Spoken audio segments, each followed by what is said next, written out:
Hello viewers, आज की इस वीडियो में हम बात करने वाले हैं आयतन प्रत्यास्थता गुणांक के बारे में। तो चलिए स्टार्ट करते हैं। देखिए, हुक के नियम से हम सभी जानते हैं। हुक का नियम क्या कहता है आपको कि जो आपका प्रतिबल होता है वो किसके अनुक्रमानुपाती होता है? आपका विकृति के क्या होता है? अनुक्रमानुपाती होता है। अर्थात विकृति बढ़ेगी तो आपका प्रतिबल भी बढ़ेगा और यदि विकृति कम होगी तो प्रतिबल भी कम होगा। अब यदि हमने प्रतिबल और विकृति के भी तीन प्रकार पढ़े थे। पहला था आपका प्रतिबल का प्रकार, पहला क्या था? अनुदैर्ध्य प्रतिबल। दूसरा था आपका अभिलंब प्रतिबल। दूसरा क्या था आपका? अभिलंब प्रतिबल। और तीसरा क्या था आपका? अपरूपण प्रतिबल। उसी प्रकार विकृति के भी हमने तीन प्रकार पढ़े थे। एक पढ़े थे अनुदैर्ध्य विकृति, और एक पढ़े थे आयतन विकृति, और एक पढ़े थे आपकी अपरूपण विकृति। एक क्या पढ़े थे? अपरूपण विकृति। अब यदि मैं हुक के नियम को केवल अभिलंब प्रतिबल, केवल किसके लिए लगाओ? अभिलंब प्रतिबल के लिए, और आयतन विकृति के लगाओ, केवल किसके लगाओ? हुक के नियम को केवल अभिलंब प्रतिबल और आयतन विकृति के लिए लगाओ, तो आपका जो नियम है वो क्या बन जाएगा आपका कि अभिलंब प्रतिबल किसके अनुक्रमानुपाती होता है? आपके आयतन विकृति की क्या होता है? अनुक्रमानुपाती होता है। और यदि जब भी हम एक समानुपातिकता का अनुक्रमानुपातिकता का चिन्ह हटाते हैं तो क्या आता है? आपका एक नियतांक आता है जिसे हम कांस्टेंट भी कहते हैं। एक नियतांक आता है, उसी नियतांक को हम क्या कहते हैं? प्रत्यास्थता गुणांक। उसे हम के मान लेते हैं। क्या हो जाएगा आपका? आयतन विकृति। हमने अनुक्रमानुपाती का चिन्ह हटाया, उसके स्थान पे हमने के लिख दिए, तो ये जो के है वही कहलाएगा आपका आयतन प्रत्यास्थता गुणांक। आयतन प्रत्यास्थता गुणांक, तो ये है आपका आयतन प्रत्यास्थता गुणांक के। और यदि यहां से हम के का मान निकाले तो वो कितना हो जाएगा आपका? अभिलंब प्रतिबल डिवाइड बाय आयतन विकृति।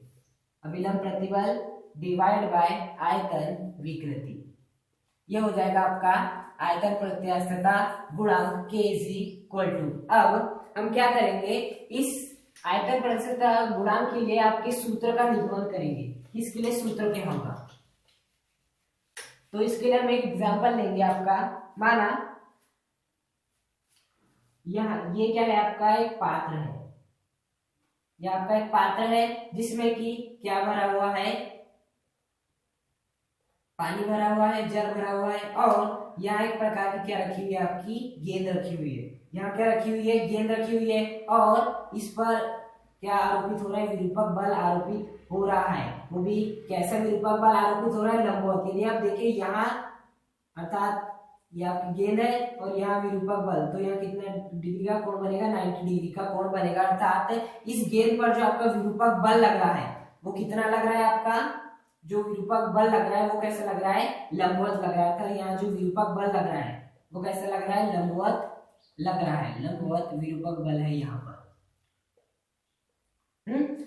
अब जैसे ही हम मान लेते हैं ये बॉल जब बाहर थी, तो इस पर कोई दाब आरोपित नहीं हो रहा था। तो इस पर कोई दाब आरोपित नहीं हो रहा था, तब इसका जो आयतन था वो हमने कितना मान लिया? v मान लिए। अब जैसे ही हमने इसे जल में डाला तो जल ने इस पर क्या लगाया? लंबवत विरूपक बल आरोपित किया, जिससे कि इसका जो आयतन था वो कैसा हो जाएगा? वो कम हो जाएगा। तो उसे हम क्या मान लेंगे? देखिए, कम होना या अधिक होना का संबंध किससे होता है? आपका परिवर्तन से। जैसे आपके मार्क्स कम आए तो आपके मार्क्स में क्या होगा? परिवर्तन होगा। 9 से मतलब 9 की तुलना में आपके 10 के मार्क्स कम आए, मतलब कि आपके मार्क्स में क्या है? परिवर्तन हुआ। तो यहाँ जाने के पश्चात गेंद के जो आपका था आयतन में क्या हुआ? कमी हुई है, अर्थात आयतन में क्या हुआ? परिवर्तन हुआ है। तो यहाँ जो भी आयतन है उसे हम डेल भी मान लेते हैं, और आपका बाहर आयतन कितना था? v था। अब हम क्या कर लेते हैं? अब हम इस स्थिति के लिए, ये दोनों स्थिति के लिए हम आपके आयतन प्रत्यास्थता गुणांक का क्या करेंगे? सूत्र का प्रयोग करेंगे। तो के बराबर क्या होता है? अभिलंब प्रतिबल। अभिलंब प्रतिबल का मतलब क्या होता है कि बल बटा क्षेत्रफल। क्या होता है आपका? अभिलंब प्रतिबल का मतलब यही तो होता है, प्रत्यानयन बल बटे की क्षेत्रफल। और आयतन विकृति का मतलब क्या होता है? आयतन में परिवर्तन। आयतन परिवर्तन डिवाइड बाय प्रारंभिक आयतन। जो भी आपका प्रारंभिक आयतन रहता है, प्रारंभिक आयतन, प्रारंभिक आयतन हो जाएगा। अब यहां देखिए इस स्थिति में क्या लग रहा है, जैसे ही ये गेंद पानी में गई, ये बाहर थी, अब जैसी गेंद पानी में गई तो जल ने इस पर विरूपक बल आरोपित किया, वो भी कैसा, लंबवत दिशा में आरोपित किया। और आप सभी जानते हैं यदि लंबवत दिशा में कोई बल आरोपित होता है और उस बल में यदि हम क्षेत्रफल का भाग लगा दे, किसका बल भाग लगा दे, तो वो क्या बन जाता है, आपका दाब बन जाता है। तो यहाँ जो बल बटे क्षेत्रफल का मान आ जाएगा वो किसके बराबर आ जाएगा आपके दाब के मान के क्या आ जाएगा, बराबर आ जाएगा। क्यों, क्योंकि यहाँ जो जैसे अंदर गए तो इस पर जो बल लग रहा है वो कैसे लग रहा है, लंबवत बल लग रहा है। और यदि लंबवत बल में हम इसके क्षेत्रफल, कौन से क्षेत्रफल, ये वाले क्षेत्रफल का भाग लगा दे, ये वाले क्षेत्रफल का क्या लगा दे, भाग लगा दे, तो हमें दाब प्राप्त हो जाता है। तो यहाँ हम बल बटे क्षेत्रफल के स्थान पे क्या लिख देंगे, दाब लिख देंगे। अब हमें लिखना है आयतन परिवर्तन। तो देखिए जो जब ये बाहर था तो आयतन भी था, जैसे ही अंदर आया तो इसका आयतन में जो परिवर्तन हो गया वो कितना मान लिया हमने, डेल वी मान ली। जो आपका आयतन परिवर्तन कितना मान लिया हमने, डेल वी, तो डेल वी जैसा का वैसा। अब प्रारंभिक आयतन, इसका प्रारंभिक आयतन कितना माने थे हमने, v माने थे। तो इसके लिए यदि हम सूत्र देखें तो क्या हो जाएगा आपका, दाब को हम सामान्यतः किससे प्रदर्शित करते हैं, आपके p से प्रदर्शित करते हैं। किससे प्रदर्शित करते हैं, p से प्रदर्शित करते हैं। और नीचे हो जाएगा आपका del v upon capital V। अब यहाँ जो आएगा, यहाँ हमें माइनस का निशान लगाना होगा। अब बात आती है क्यों लगाया हमने माइनस का निशान। देखिए जब ये गेंद अंदर थी, जब ये गेंद बाहर थी तो इसका आयतन कितना था, v था। अब जैसे ही गेंद अंदर गई तो ये डेफिनेटली कि इसका आयतन कैसा होगा, कम होगा, अर्थात आयतन क्या होगा इसका, कम होगा। क्यों होगा, क्योंकि इस पर दाब आरोपित हो रहा है। यदि इसको मैंने पकड़ा और ऐसे किसी पात्र में डाल दिया जिसमें भी कोई जल नहीं भरा है तो इसका आयतन उतना ही रहेगा जितना की था, लेकिन इसका आयतन बाहर भी था। जैसे ही मैंने जल के अंदर डाला तो इस पर क्या आरोपित हुआ, स्टार्ट हो गया, दाब आरोपित होना स्टार्ट हो गया। दाब आरोपित होने से इसका आयतन क्या हो गया, कम हो गया। देखिए पहले इतना बड़ा था, अब इसकी जो वो है वो कैसी हो गई, कम हो गई है। पहले इतना बड़ा था, अब ये कितना हो गया है, इतना हो गया था। इसका आयतन क्या हुआ है, कम हुआ है। मतलब कि हम यदि इन सब की वैल्यू निकाले तो वो सदैव क्या प्राप्त होगी, नेगेटिव प्राप्त होगी। कैसी होगी, सदैव नेगेटिव प्राप्त होगी। और हमेशा याद रखने जो k का मान लिया जाता है वो सदैव क्या लिया जाता है, आपका धनात्मक लिया जाता है। क्या लिया जाता है, धनात्मक लिया जाता है। इसलिए हम यहाँ क्या निशान लगा देते हैं, माइनस का निशान लगा देते हैं। उसके बाद जब ये ऊपर जाएगा तो क्या बन जाएगा, minus p capital V divide by del V। तो ये होता है आपका k के लिए मान, आयतन प्रत्यक्ष गुणांक बराबर होता है माइनस p कैपिटल V बराबर डेल V। माइनस का चिन्ह क्यों लगाया, क्योंकि जैसे हम इसको आप पात्र के अंदर डालेंगे दाब के कारण इसका आयतन कम हो जाएगा और k का मान सदैव धनात्मक होता है। इसलिए मान को सदैव, इसको यदि हम सॉल्व करेंगे तो सदैव माइनस आएगा। उस माइनस को प्लस करने के लिए हम माइनस का क्या कर देते हैं, गुणा कर देते हैं। मेरा मतलब ये है जैसे आप p इस स्थिति के लिए यदि हम कोई इनका मान लें तो इसका मान सदैव या तो -3 प्राप्त होगा या -4 प्राप्त होगा। तो हम k का मान क्या प्राप्त हो जाएगा, -3 प्राप्त होगा। अब k का मान सदैव धनात्मक होता है तो इसे धनात्मक करने के लिए हमने माइनस का क्या कर दिया, गुणा कर दिए। इसलिए हमने सामने क्या लगाया है, माइनस लगाया है। अब जो आपका होता है आयतन प्रत्यास्थता गुणांक, आयतन प्रत्यास्थता गुणांक जिसे हम कहते हैं आयतन प्रत्यास्थता नियतांक भी कहते हैं। यदि हम इसका क्या निकाले, व्युत्क्रम निकाले, क्या निकाले, व्युत्क्रम निकाले तो वो किसके बराबर होता है, संपीड्यता के बराबर होता है।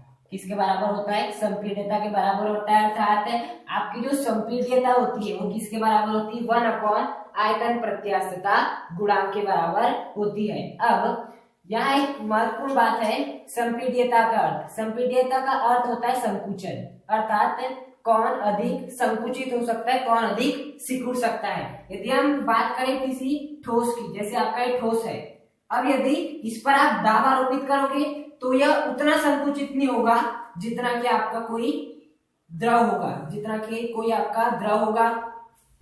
और यदि आप इस पर भी दाब आरोपित करते हो तो ये भी उतना संकुचित नहीं होगा जितना संकुचित आपकी क्या होगी, गैस होगी। गैस पर अधिक से अधिक क्या हो सकता है, दाब आरोपित हो सकता है, ठोस पर भी हो सकता है, द्रव पर भी हो सकता है, सभी पर अधिक से अधिक दाब आरोपित हो सकता है। लेकिन सबसे अधिक संकुचित क्या कौन होती है, गैस होती है।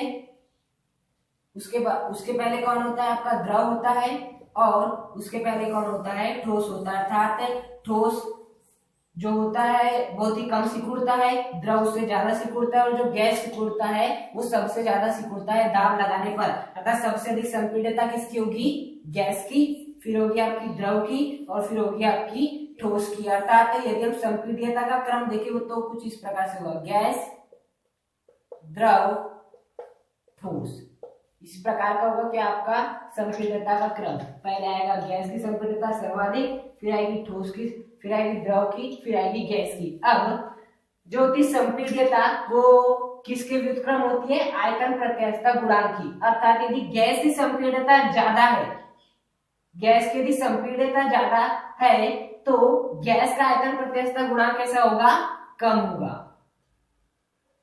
और यदि ठोस की संपीड़ितता कम है तो गैस, ठोस की संपीड़ितता कम है तो ठोस का आयतन गुणांक कैसा होगा, आयतन प्रत्यास्थता गुणांक क्या होगा, ज्यादा होगा। यदि आपकी ठोस की संपीड़ितता कैसी है, ठोस की संपीड़ितता ज्यादा है। अब यदि ये ज्यादा होगा ठोस के लिए, यदि ये ज्यादा है तो ये कैसा होगा, कम होगा, क्योंकि इन दोनों में कौन सा आंकड़ा है, 36 का आंकड़ा, मतलब दोनों एक दूसरे के दुश्मन है। तो यदि किसी के लिए इसका मान ज्यादा है तो इसका मान कैसा होगा, कम होगा। और ठोस के लिए जो संपीड़ितता का मान होता है वो कैसा होता है, कम होता है। तो ठोस का जो आयतन प्रत्यास्थता गुणांक होगा वो कैसा होगा, ज्यादा होगा। गैस के लिए जो संपीड़ितता होती है वो कैसी होती है, ज्यादा होती है। तो गैस का जो आयतन प्रत्यास्थता गुणांक होगा वो कैसा होगा, कम होगा। तो गैस की संपीड़ितता सबसे अधिक और ठोस की संपीड़ितता सबसे कम, जबकि ठोस का आयतन प्रत्यास्थता गुणांक कैसा होता है, सबसे ज्यादा होता है, जबकि गैस का आयतन प्रत्यास्थता गुणांक क्या होता है, सबसे कम होता है।